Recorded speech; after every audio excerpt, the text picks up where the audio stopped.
No último vídeo narrávamos a nossa entrada na terra indígena Kayapó. É uma terra indígena que, junto com outras terras indígenas adjacentes, formam um bloco de aproximadamente 13 milhões de hectares. É uma área gigantesca que equivale a 3 vezes o tamanho do estado do Rio de Janeiro. Preserva uma quantidade de florestas. É o maior bloco de florestas protegidas do oeste, do sudoeste do Pará. Possivelmente o maior bloco da Amazônia Oriental, ou seja, importantíssimo para a preservação da biodiversidade e do clima. E entrávamos lá e narramos a nossa viagem até a cachoeira. A cachoeira do Riozinho é um obstáculo tão grande que nós precisamos sair do barco e pegar um outro barco o rio acima. E na cachoeira encontramos o time de futebol feminino da aldeia Ucre, que foi disputar um campeonato. Aqui eu estou na trilha da cachoeira do Riozinho. Tem uma cachoeira forte aqui, grande, no Riozinho, e não passa barco. Então, quem estiver viajando para a aldeia Ucre precisa parar naquele canto, na prainha que fica ali, e atravessar isso aqui andando, carregando as coisas, até um ponto acima da cachoeira, onde você desembarca e segue viagem Riozinho acima. É um contratempo, atrapalha quem vai viajar. Mas é interessante porque essa cachoeira também serve de barreira para pelo menos uma espécie de peixe muito perigoso que é a arraia. Então a arraia não consegue passar pela cachoeira. Quem toma banho para baixo do rio, para baixo da cachoeira no Riozinho, tem o perigo de ser picado por ferrado por arraia, é o que eles falam, né? E dizem que é das piores dores que existe. Agora, para cima da cachoeira você não tem a arraia, então ela nos livra disso aí. Outra coisa que eu queria comentar é que 20 anos atrás, quando eu passei aqui pela primeira vez, isso aqui era mata. E agora é uma área degradada pelo fogo. Vocês veem que aqui tem um pedaço, uma área queimada, só da chamuscada, que já queimou esse ano. Por que queimou essa região?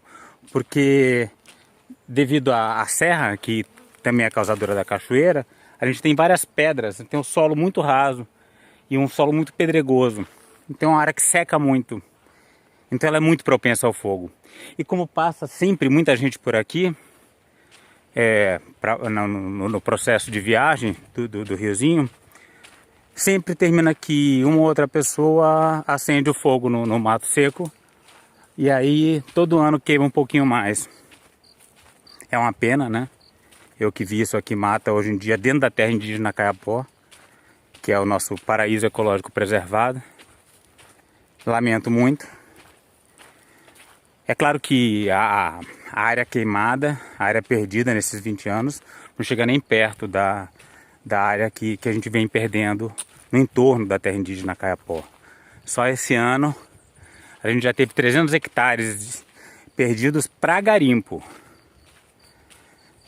É bastante, né? Para garimpo aqui dentro da terra indígena Kayapó. O que é muito grave, porque o garimpo ele não só destrói o local onde você está, de uma forma muito mais forte do que isso aqui, né? Aqui tá virando um campo, tá virando um cerradão. O garimpo deixa o solo nu, morto, estéril. E além disso ele contamina os rios aí por toda a extensão. Onde tem um garimpo, o rio abaixo, você pode considerar que está perdido, contaminado. E aqui, felizmente, o Riozinho está preservado. Por quê? Porque a bacia inteira do Riozinho está dentro da terra indígena Kayapó. Isso aí é um critério básico, né, para desenho de unidade de conservação, inclusive de terra indígena. Deveria ser, né? O rio Bacajá, por exemplo, fizeram o favor de deixar a cabeceira do Bacajá fora da terra indígena. Em nome do controle, né, da soberania, essa paranoia toda que se fala. O que acontece? Fizeram garimpos ali na cabeceira do Bacajá e hoje o Xicrim não pode usufruir do rio na frente da aldeia. Aqui, felizmente, a bacia do riozinho completa tá dentro da terra indígena Kayapó. Então, a não ser que passe, né, esses projetos de lei maluco que permitem atividades econômicas aqui dentro da terra indígena, aí os índios perdem o controle, não tem como defender mesmo.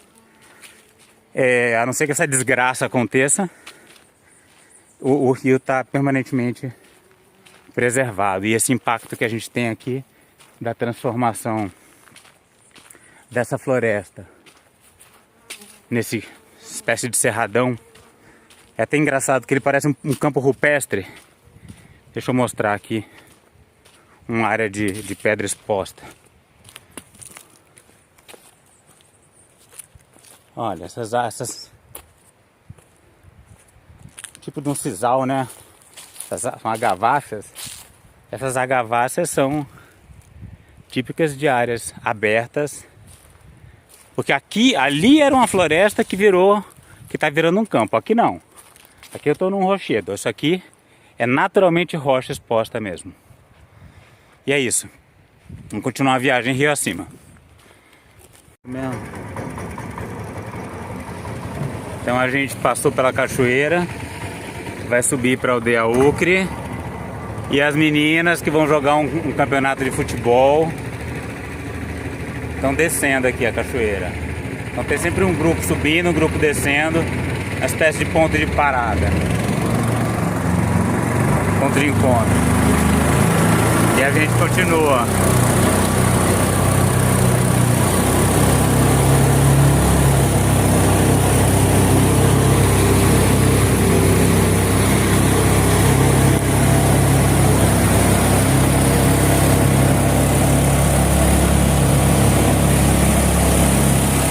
Ali umas montanhas lá no fundo. Aqui é uma serra, por isso que tem a cachoeira.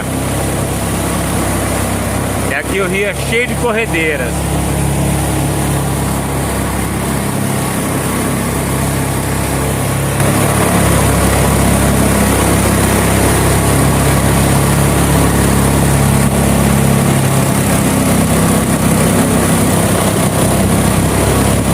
Uma área frágil ecologicamente, porque é de solo raso, então seca muito.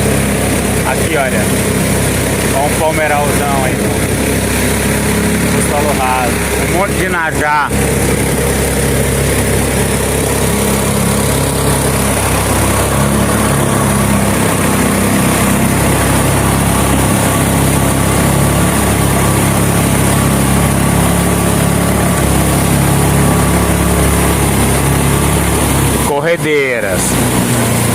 Corredeiras, algumas dessas são meio perigosas, já teve barco que virou. Ninguém morre, é difícil acontecer um acidente fatal com uma pessoa que saiba nadar. Não é impossível, né? Mas perder coisa, perder mala, isso acontece bastante. Depois de um ano sem pisar na terra indígena Kayapó, aqui em Altamira, com uma degradação imensa, o rio Xingu detonado, degradado por Belo Monte, eu estava absolutamente encantado ao entrar naquelas florestas preservadas, com aquele rio limpo, livre, correndo solto. Então eu gravei muita coisa e esse vídeo vai ficar um pouco longo se eu aproveitar tudo. Daqui a pouco a gente vai ter que sair do barco de novo. Mas aí continua no mesmo barco. É só para ele ficar leve e conseguir passar por um trecho mais difícil. A cachoeira e essas corredeiras são um obstáculo substancial que impede a ocupação e dificulta a ocupação da área. E isso é muito bom porque como eu disse, é uma área ecologicamente frágil, né? Uma mata de solo raso que queima fácil, né? Ela se acaba rapidamente. E até a própria ocupação indígena é muito mais rarefeita acima da cachoeira do que abaixo. Tem muito menos aldeias ali acima, né? E é por isso que, passada a cachoeira, você tem uma mata ainda mais preservada na beira do rio. É uma mata com um potencial para exploração turística imensa, né? Sim, tem muito peixe, muito tucunaré. Muita gente está disposta a pagar muito dinheiro para pescar nessas áreas, o que é uma atividade de baixo impacto, que é muito importante, porque os indígenas precisam de recursos financeiros para resistir à tentação de explorar o garimpo nessa área. Esse é um dos vários lugares que a gente tem que sair do barco e empurrar mesmo, puxar, fazer de tudo para o barco conseguir superar essas pequenas corredeiras. Sai!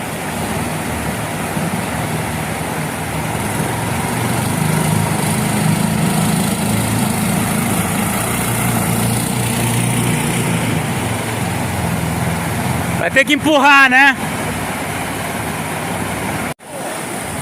Vai, puxa!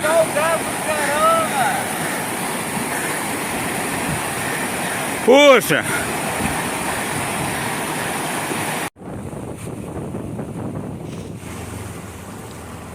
Passado aquele trecho inicial de corredeiras, a gente começa a navegar, né? A se deslocar numa área mais calma, com imensas lagoas de água verde. São um verdadeiro paraíso, né? Uma água quente, absolutamente limpa, né? Totalmente livre de poluição, rica em peixes. E por mais que você não veja com frequência animais como antas, né? Eventualmente você vê. Inclusive nós vimos uma anta aí, não consegui filmar, mas foi uma maravilha. Você tá andando no rio e vê uma anta atravessar, né? Um evento raro.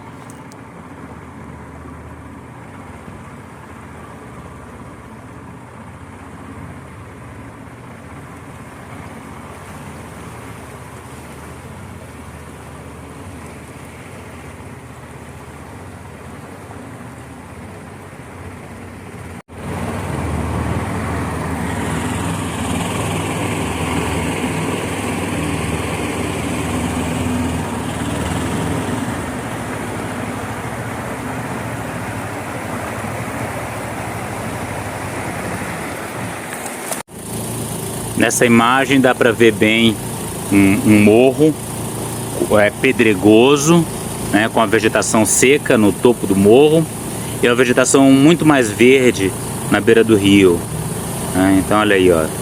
Imagina que maravilha subir, escalar esse morro, né? Tantos lugares maravilhosos para visitar, que a gente passa na frente, não tem nem a oportunidade de... Agora passamos pela última cachoeira.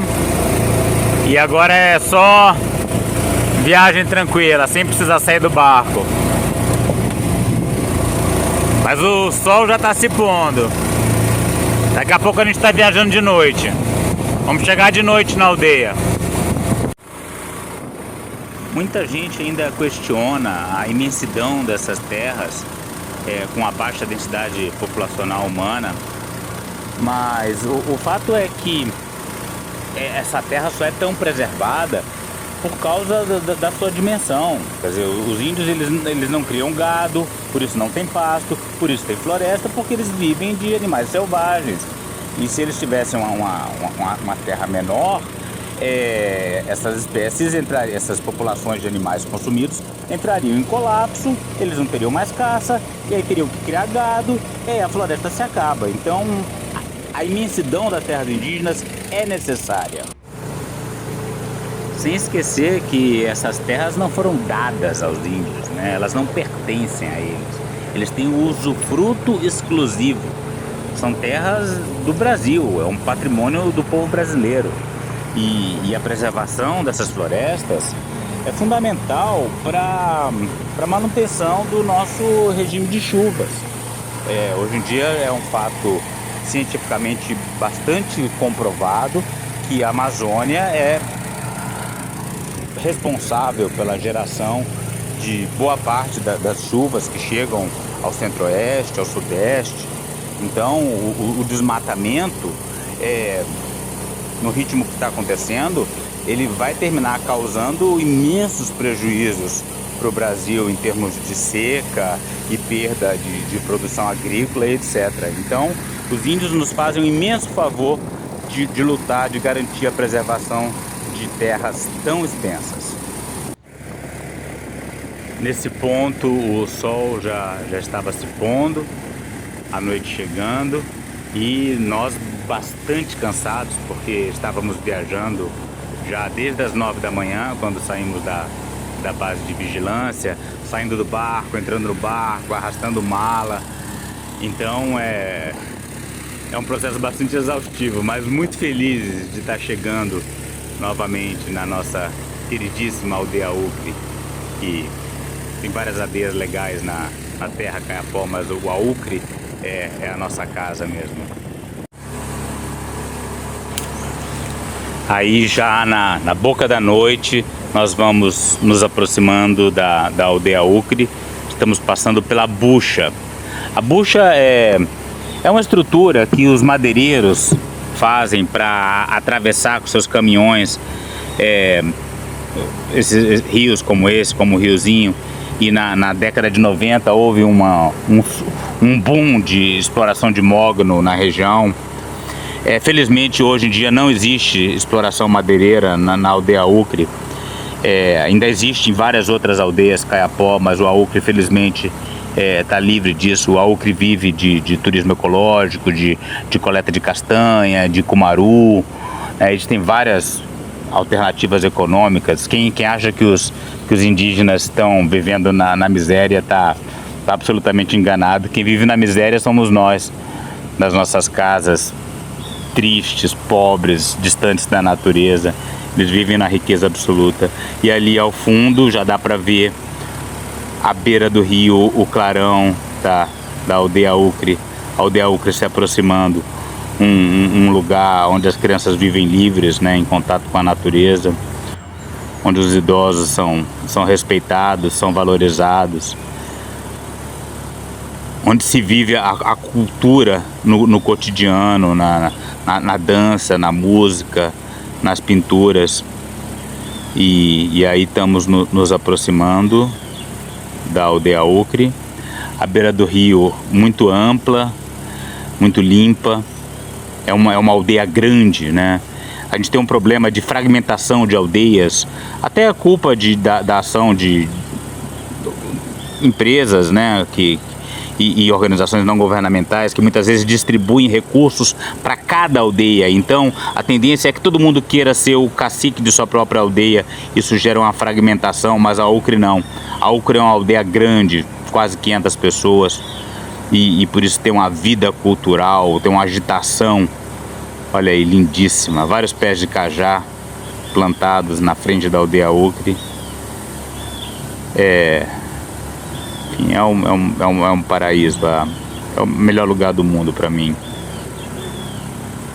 Chegando na aldeia Ucre mais uma vez. Que saudade.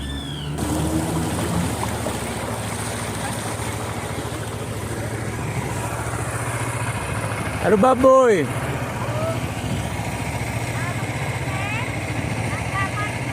Come on, man.